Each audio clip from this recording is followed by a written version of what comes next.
So good evening everyone. ठीक है, तो ये बेसिकली जनरल सा छोटा सा एक आपके लिए वीडियो बनाया है कि जो आपका प्रोजेक्ट है उसके बारे में थोड़ी सी आपको अगर एक्सप्लेन करना चाहोगे तो थोड़ी आपको उसके बारे में इन्फॉर्मेशन होनी चाहिए। ठीक है, और जो आपका वहाँ पे जनरेटर बनाया हुआ है कि जो आप क्या कर रहे हैं, एक छोटी सी मोटर है आपके पास, उस छोटी सी मोटर को एक जनरेटर के साथ आप कनेक्ट कर रहे हो और उसको घुमा रहे हो, तो आपकी इलेक्ट्रिसिटी क्या हो रही है, जनरेट हो रही है। तो ये जो जनरली प्रोजेक्ट है ये बहुत ही आसान तरीके का प्रोजेक्ट है। उसमें आपने क्या किया है कि एक छोटी सी आपने एक मोटर ले ली है जो होती है आपके 12 वोल्ट या समथिंग किसी भी हो सकती है, और उसके साथ आपने क्या कर दिया है, एक छोटी सी मोटर यानी जो कपलिंग के साथ आपने उसको कनेक्ट कर दिया है। इसको आप जैसे 12 वोल्ट का फेज और न्यूट्रल पॉजिटिव और नेगेटिव जैसे आप इसको सप्लाई दे रहे हो, तो ये क्या हो रहा है, आपका रोटर जो हो रहा है वो घूम रहा है, और रोटर घूमने के साथ साथ आपका जो कपल किया हुआ जनरेटर है वो भी घूम रहा है, और ये क्या कर रहा है, आपको आउटपुट में इलेक्ट्रिसिटी जनरेट कर रहा है। बस ये सिंपल सा आपका प्रोजेक्ट है। लेकिन अगर आप इस प्रोजेक्ट को वहाँ पे लेके जाते हो तो क्या होता है, इसका तो ऑलरेडी बन चुका है, तो आपको क्या करना होगा, इस प्रोजेक्ट में कुछ नया और यहाँ पे ऐड करना होगा, थोड़ा सा कुछ नया यूनिक जो है आपको ऐड उसमें करना होगा। ठीक है, तभी आपका चांसेस हो सकता है कि जो आपका प्रोजेक्ट है वो यहाँ से आगे बढ़ पाए।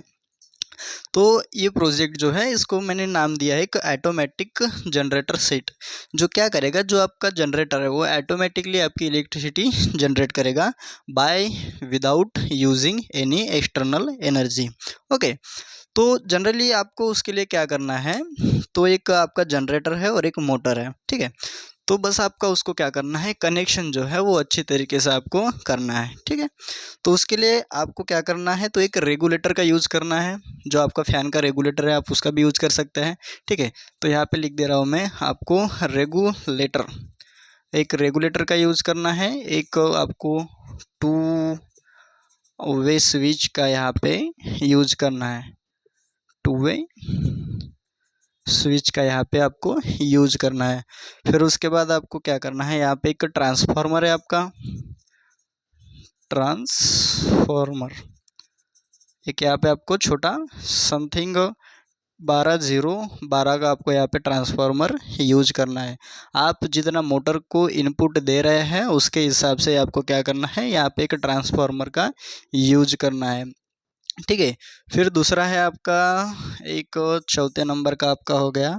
फिर और आपको क्या चाहिए, वहाँ पे एक ब्रिज रेक्टिफायर आपको चाहिए, एक ब्रिज रेक्टिफायर, ब्रिज रेक्टिफायर। और बस इतनी ही चीज़ों का आपको इस प्रोजेक्ट में यूज करना है। ठीक है, तो ये सब चीज़ें आपको सबसे पहले लेनी है। एक आपको रेगुलेटर लेना है जो आपका फ़ैन का हो या किसी भी चीज़ का हो, एक रेगुलेटर लेना है। इसका जो यूज़ है, आपका जो स्पीड है मोटर का, उसको आप क्या कर रहे हो, कंट्रोल कर सकते हैं। दूसरा है आपको टू वे स्विच, यहाँ पे ऑटोमेटिक अगर आपको जनरेटर सेट बनाना है तो उसके लिए आपको एक टू वे स्विच की ज़रूरत होगी, एक ट्रांसफार्मर की ज़रूरत होगी, और एक होगा आपको ब्रिज रेक्टिफायर की वहाँ पर एक ज़रूरत होगी।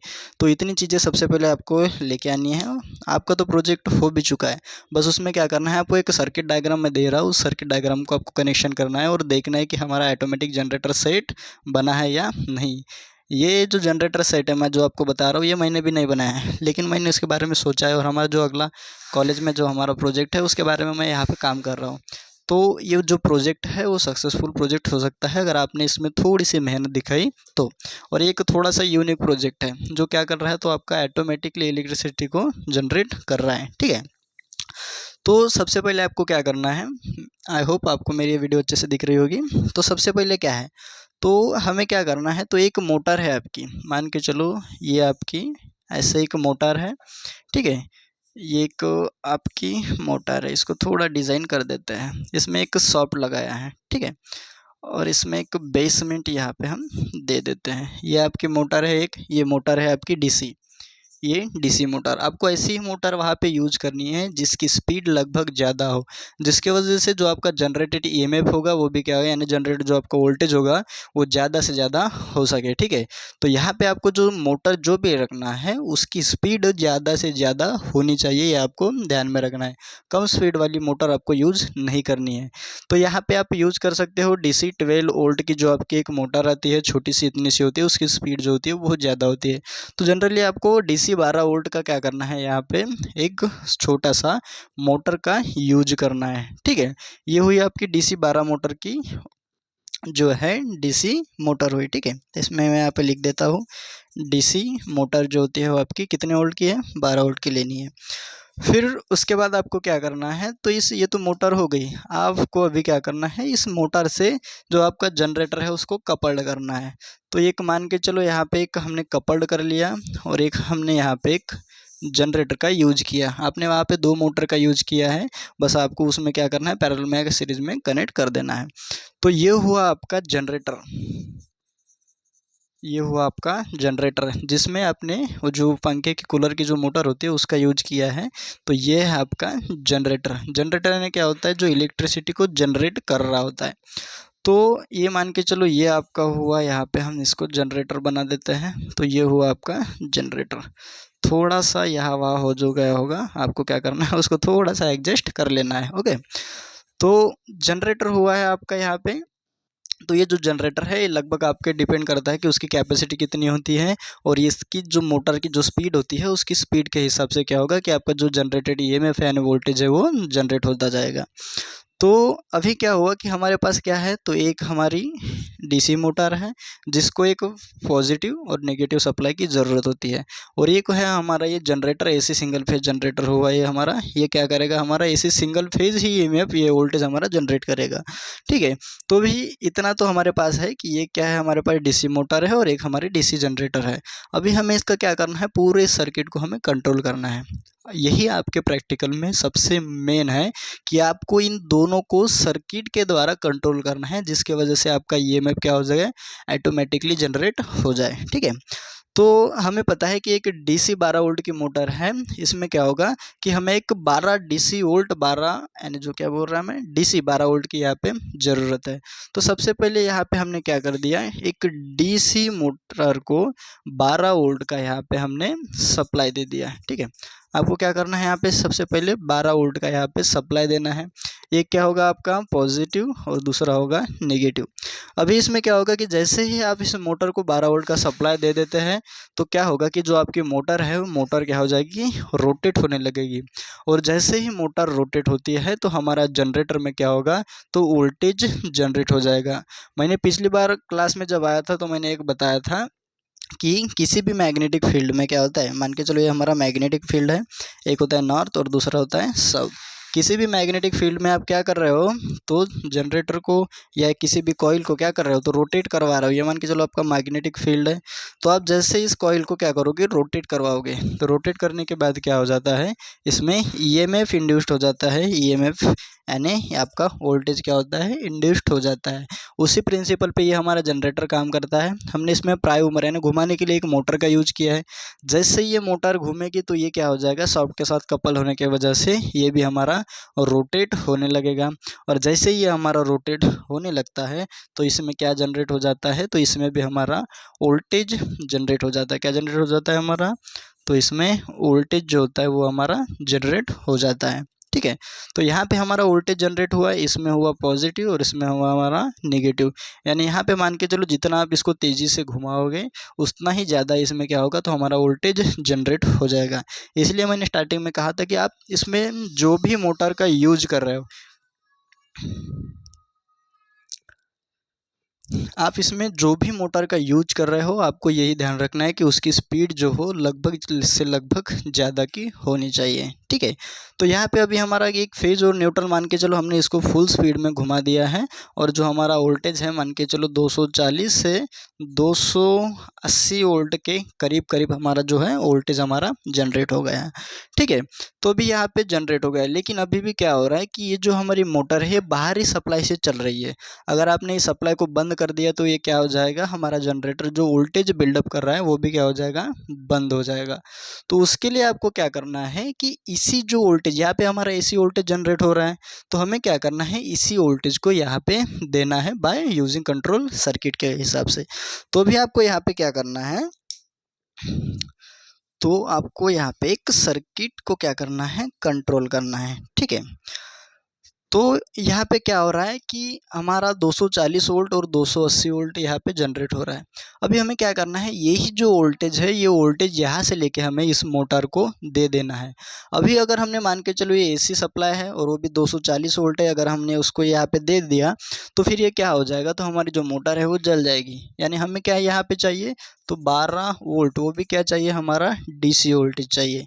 तो यहाँ पे आपको क्या करना है, यहाँ से एक फेज ले लेना है और यहाँ से एक आपको क्या ले लेना है, न्यूट्रल ले लेना है। ठीक है, अभी यहाँ पे हमने जो ट्रांसफार्मर यूज किया था 12012, उसको क्या करना है, आपको 12012 के ट्रांसफार्मर को आपको यहाँ पे कनेक्ट कर देना है।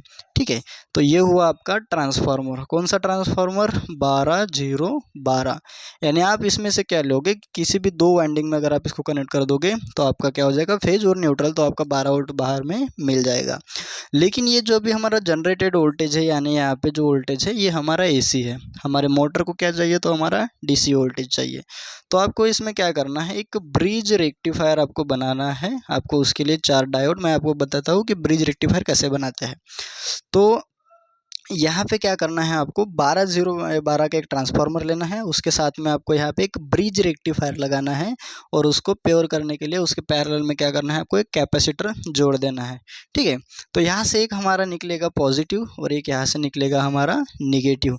ये जो हमारा होगा ये हमारा क्या होगा, डीसी सप्लाई होगा।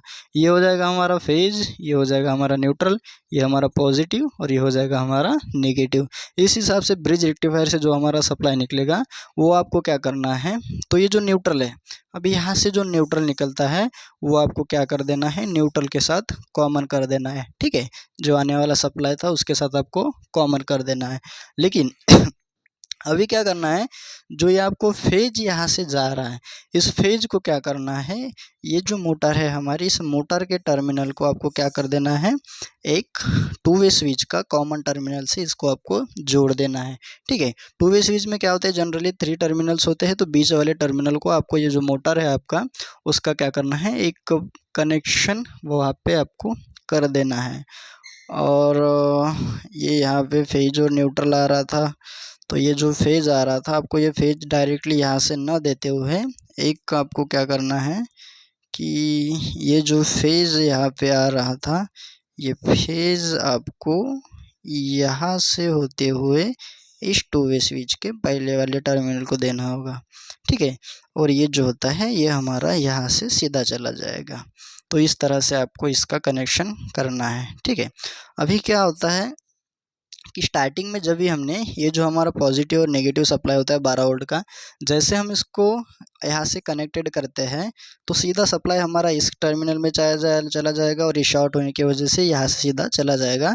और ये न्यूट्रल हमारा कॉमन है, तो हमारी जो मोटर है वो हमारी स्टार्ट हो जाएगी। जैसे इसमें हमारी मोटर स्टार्ट होगी तो ये हमारा जो कपल्ड हुआ है, तो ये हमारा जनरेटर भी क्या होगा, आपस में घूमने लगेगा। और जैसे हमारा यहाँ पे घूमने लगेगा तो इसमें क्या, हमारा वोल्टेज जनरेट हो जाएगा। ठीक है, जैसे अभी इसमें वोल्टेज जनरेट होगा तो यहाँ से ये सप्लाई सीधा यहाँ चला आएगा। ट्रांसफार्मर की मदद से हमने इसको का वोल्टेज स्टेप डाउन किया है। फिर यहाँ पे एक फेज और न्यूट्रल यहाँ पे दे के एक ब्रिज रेक्टिफायर की मदद से हमने 12 वोल्ट का डीसी सप्लाई जनरेट कर दिया है। अभी वो 12 वोल्ट का सप्लाई क्या होगा, इसको दे देना है। तो जब भी क्या होगा, हमारी मोटर फुल्ली रन में रहेगी। क्या रहेगी, फुल्ली रन में रहेगी। तो आपको ये जो आपकी ये टू वे स्विच है, ये टू वे जो आपकी टू वे यहाँ पे स्विच आपने लगाई है, उस टू वे स्विच को आपको ऑफ कर देना है, यानी ऑन कर देना है। जैसे ही आप टू वे स्विच को ऑन करोगे तो ये आपका ऊपर का सप्लाई है वो कट जाएगा और ये नीचे के साथ से जुड़ जाएगा। यहाँ तक तो हमारा सप्लाई आ ही रहा था। अभी ये सप्लाई हमारा डायरेक्टली यहाँ से चला जाएगा और हमारे मोटर को चला जाएगा। तो हमारी मोटर क्या होगी, वो कंटिन्यूसली रन करते रहेगी। यानी आप जो बाहर से सप्लाई दे रहे हो वो बाहर से सप्लाई आपका हट चुका है, फिर भी आपका जो ये जनरेटर है ये ऑटोमेटिकली क्या कर रहा है, आपकी एनर्जी को जनरेट कर रहा है, यानी वोल्टेज को जनरेट कर रहा है। ठीक है, तो बस इतना सा ही हमारा ऑटोमेटिक जनरेटर सेट। आपको क्या करना है कि इसकी जो क्वांटिटी है वो बढ़ाना है। आपको जितना बड़ा हो सके उतना आपको ये बड़ा प्रोजेक्ट बनाना है।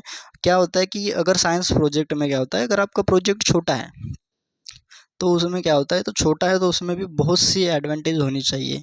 लेकिन ये जो इस तरह के जो हमारे परफॉर्मेंस होते हैं या प्रोजेक्ट होते हैं, ये थोड़ा सा बड़ा क्वांटिटी में हमको बनाना होता है, जिससे कि क्या होता है कि अगर हम बड़ी क्वांटिटी में बनाते हैं तो इसका जो वोल्टेज है या जो कुछ भी इससे हमारा फ़ायदा होने वाला है वो ज़्यादा से ज़्यादा होता है। ठीक है, तो फिर आपको क्या करना है, यहाँ पे इस तरह से ये सर्किट कंट्रोल हो गई और आपका जो वोल्टेज है वो जनरेट हो रहा है। अभी क्या करना है कि ये जो जनरेटेड वोल्टेज है, यहाँ पे जो वोल्टेज है वो आपको क्या करना है, तो लोड के साथ यहाँ पे कनेक्ट कर देना है। लोड के साथ आपको कनेक्ट कर देना है। अभी लोड आपका कुछ भी हो सकता है, लैंप भी हो सकता है, कुछ चीज़ें भी हो सकती है। तो यहाँ पे आपको बल्ब लेना है, ठीक है, यहाँ पे आपको बल्ब लेना है और यहाँ पे जनरली सूर्य बल्ब का यूज करो। ठीक है, क्या सूर्य बल्ब का ही यूज करो। फिर आप चेक करो कि ये आपका जो वोल्टेज है, यहाँ पे जो 240 का वोल्टेज या 280 का जो आपका वोल्टेज है, वो जितना भी आपका वोल्टेज यहाँ पे आ रहा है, तो आप उसके हिसाब से क्या करो, पहले एक सिंगल लैंप लगाओ, चेक करो। फिर उसके बाद पैरेलल में और एक लैंप लगाओ, उसको भी चेक करो। फिर उसके बाद आपके इस जनरेटर से कितना लोड कैरी हो सकता है, आप उसको कैरी करो।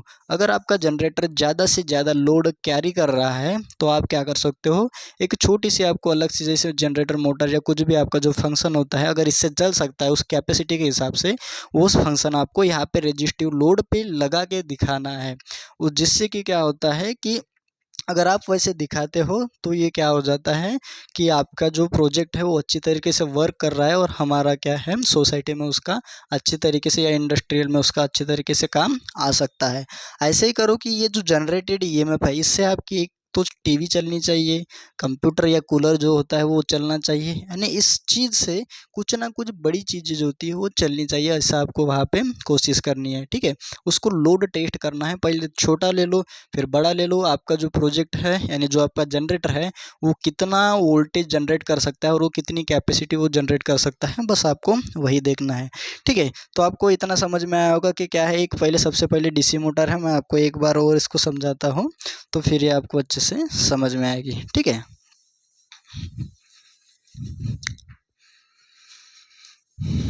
बस थोड़ा सा आप जिस भी प्रोजेक्ट को एक्सप्लेन कर रहे हो तो उसके बारे में आपको थोड़ी सी जानकारी होनी ज़रूरी होती है। अगर आपको उसके बारे में थोड़ी सी जानकारी होगी तो आपको एक्सप्लेन करने में आसानी होगी और आप लोग जितना अच्छी तरीके से उसको एक्सप्लेन करोगे उतने ही अच्छी तरीके से आपको वहाँ पे मार्क्स दिए जाते हैं। ठीक है, अगर मान के चलो आपका प्रोजेक्ट अच्छा भी हो लेकिन आपने उसको एक्सप्लेन किया ही नहीं तो आपका वो प्रोजेक्ट जो होता है वो फेल माना जाता है।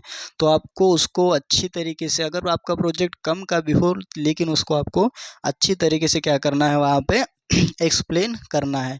तो एक्सप्लेन करने के लिए सबसे पहले उस चीज़ के बारे में आपको पूरी तरीके से जानना होगा। अभी भी आपके पास समय है, आप क्या करो तो उसके बारे में आप उसको पूरा तरीके से समझ लो। ठीक है, तो एक सर्किट डायग्राम मैं वापस से आपको बना के दे रहा हूँ। आपको ये चेक करना है सबसे पहले कि ये सच में हो रहा है या नहीं हो रहा है। और मैं बार बार ये चीज़ आपको बता रहा हूँ कि आप जो भी मोटर यूज कर रहे हो उसकी स्पीड जो होती है वो ज़्यादा होनी चाहिए। क्या होनी चाहिए, स्पीड ज़्यादा होनी चाहिए। ठीक है, तो क्या थी हमारी, एक मोटर थी इस तरीके से, एक हमारी मान के चलो एक मोटर थी। ये मोटर यहाँ पे हमने इसको प्लेस कर दिया है। ठीक है, ये हमारी क्या है, एक डीसी मोटर है। इस तरीके से डीसी मोटर है हमारी, 12 वोल्ट की हमारी डीसी मोटर है। इसके साथ क्या हुआ है, एक कपल्ड है हमारा जनरेटर, छोटा सा हमारा ये क्या है, जनरेटर यहाँ पे कपल्ड किया हुआ है। ठीक है, ये यहाँ पे हमारा छोटा सा जनरेटर यहाँ पे कपल्ड किया हुआ है। यहाँ पे एक छोटा सा सॉफ्ट देते हैं इसको भी। ये हमारा एक छोटा सा जनरेटर, इसको कपल्ड किया हुआ है। इसको भी हमारे क्या है, 2 टर्मिनल है, इसको भी हमारे क्या है, 2 टर्मिनल है। सबसे पहले क्या करना है, आपको एक को फेज लेना है और एक पॉजिटिव और एक दूसरा नेगेटिव। ये कितना होना चाहिए आपका, 12 वोल्ट होना चाहिए। फिर ये जो नेगेटिव टर्मिनल है ये डायरेक्टली आपको इसके साथ शॉर्ट कर देना है। लेकिन एक जो आपका टर्मिनल है ये क्या है, ये फेज वाला, इसको आपको डायरेक्टली शॉर्ट नहीं करना है। ठीक है, तो आपको क्या करना है, ये जो मोटर का टर्मिनल है, ये मोटर का जो टर्मिनल है आपको सीधा क्या कर देना है, 2 वे स्विच के एक कॉमन टर्मिनल में आपको इसको कनेक्ट कर देना है। ठीक है, कौन से वाले, कॉमन टर्मिनल पे। फिर यहाँ से जो आपका जो पॉजिटिव आ रहा है मोटर के लिए वो सीधा पहले वाले टर्मिनल को आपको यहाँ पे जोड़ देना है। ठीक है, पहले वाले टर्मिनल को सीधा आपको यहाँ पे जोड़ देना है। तो ये आपकी सर्किट कुछ इस तरीके से दिखेगी और ये इस तरीके से दिखेगी। जैसे आपकी मोटर को आपने फेज और न्यूट्रल दे दिया, 12 वोल्ट का डीसी सप्लाई जैसे आपने दे दिया, आपकी मोटर चालू हो जाएगी। जैसे मोटर चालू हो जाएगी तो आपका जो वोल्टेज है यहाँ पे जनरेट होने लगेगा। जैसे आपका वोल्टेज जनरेट होता है तो आपको क्या करना है, यहाँ से एक जो आपका फेज और एक आपको यहाँ से न्यूट्रल लेना है और ये सीधा आपको क्या करना है, तो एक ट्रांसफार्मर, कौन सा ट्रांसफार्मर, 12-0-12, आप जिस वोल्टेज की मोटर को यूज कर रहे हो उसी हिसाब से आपको ट्रांसफार्मर का यहाँ पे यूज करना है। अगर 12 वोल्ट का है तो 12-0-12, अगर 6 वोल्ट का है, मान के चलो 6 वोल्ट का है, तो आपको यहाँ पे 6-0-6 एक ट्रांसफार्मर आता है छोटा वाला, उसका आपको जनरली यहाँ पे यूज करना है। ठीक है, तो यहाँ पे ट्रांसफार्मर को आपको कनेक्ट करना होता है। इसमें ट्रांसफार्मर में क्या होता है, 3 टर्मिनल होते हैं। एक ट्रांसफार्मर होता है ऐसे, मान के चलो एक ट्रांसफार्मर है, ये आपने इसको फेज और न्यूट्रल दे दिया, तो ये जो ट्रांसफार्मर होता है इसमें 3 टर्मिनल यहाँ से बीच से टैपिंग करके लिए जाते हैं।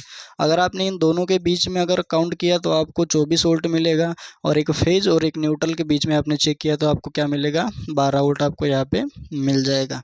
ठीक है, तो इसका जनरली आपको यूज करना है। फिर इसके बाद में आपको क्या करना है, एक ब्रिज रेक्टिफायर बनाना है। ब्रिज रेक्टिफायर कैसे बनाते हैं वो आप यूट्यूब पे सर्च करके देख लो। ठीक है, तो यहाँ पे एक आपका ब्रिज रेक्टिफायर होता है, फिर उसके साथ आपका क्या होता है, एक ब्रिज रेक्टिफायर होने के बाद ये जो न्यूट्रल है, ये न्यूट्रल आपको डायरेक्टली क्या करना है, तो कॉमन न्यूट्रल से आपको इसको जोड़ देना है।